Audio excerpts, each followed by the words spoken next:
প্রধানমন্ত্রীর জ্বালানি বাঁচানোর আহ্বানে সাড়া দিয়েছে নেতারা। বিশেষ করে বিজেপি শাসিত রাজ্যে দেখা গিয়েছে এর প্রভাব। খোদ মন্ত্রী থেকে নেতা কাজের জায়গায় আসছেন পাবলিক ট্রান্সপোর্টে।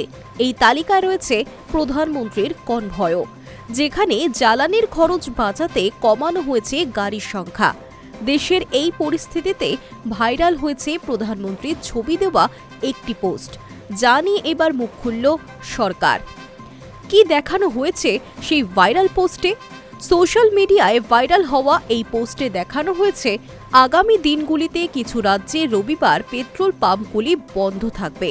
মূলত প্রধানমন্ত্রীর জ্বালানি বাঁচানোর আহ্বানে সাড়া দিয়ে এই সিদ্ধান্ত নিয়েছে Indian petroleum dealers executive committee. Andhra Pradesh, Telangana, Tamil Nadu, Kerala, Puducherry, Maharashtra, হরিয়ানাতে এই পেট্রোল পাম্পগুলি বন্ধ থাকবে, যা নিয়ে এবার প্রকাশ্যে বিবৃতি দিয়েছে সরকার। প্রেস ইনফরমেশন ব্যুরো এই নিয়ে মুখ খুলেছে।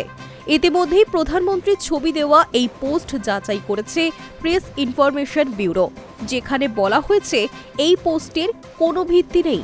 রবিবার কোনো কোনো রাজ্যে পেট্রোল পাম্প বন্ধ থাকার যে কথা বলা হচ্ছে সেই খবর পুরোপুরি ভুয়ো। এতে কোনো সত্যতা নেই। সরকারের তরফে এরকম কোনো সিদ্ধান্তই নেওয়া হয়নি। তাই এই ধরনের পোস্ট না জেনে ছড়িয়ে দেবেন না। এই বিষয়ে সরকারের দেওয়া নোটিশের উপরই বিশ্বাস করুন। কোনোভাবে এই ধরনের বিভ্রান্তমূলক ভিডিও দেখতে পেলে দ্রুত পদক্ষেপ নেওয়া জরুরি। এই ধরনের ভিডিও যে সোশ্যাল মিডিয়া প্ল্যাটফর্মে যেমন ফেসবুক, ইনস্টাগ্রাম, হোয়াটসঅ্যাপ, টুইটার আপনার নজরে যদি পড়ে, সেখানে অবিলম্বে সেটিকে বিভ্রান্তিকর কিংবা নকল হিসেবে রিপোর্ট করুন। আপনি চাইলে ন্যাশনাল সাইবার ক্রাইম পোর্টালে cybercrime.gov.in এ গিয়ে অনলাইনে অভিযোগ দায়ের করতে পারেন। এই ধরনের কোনো অফার বিশ্বাস করার আগে সেটির সত্যতা যাচাই করে নেবেন।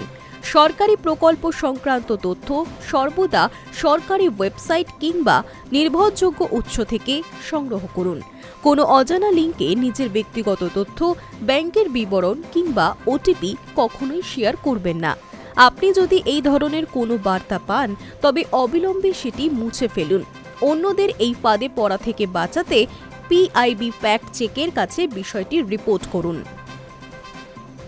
High News network.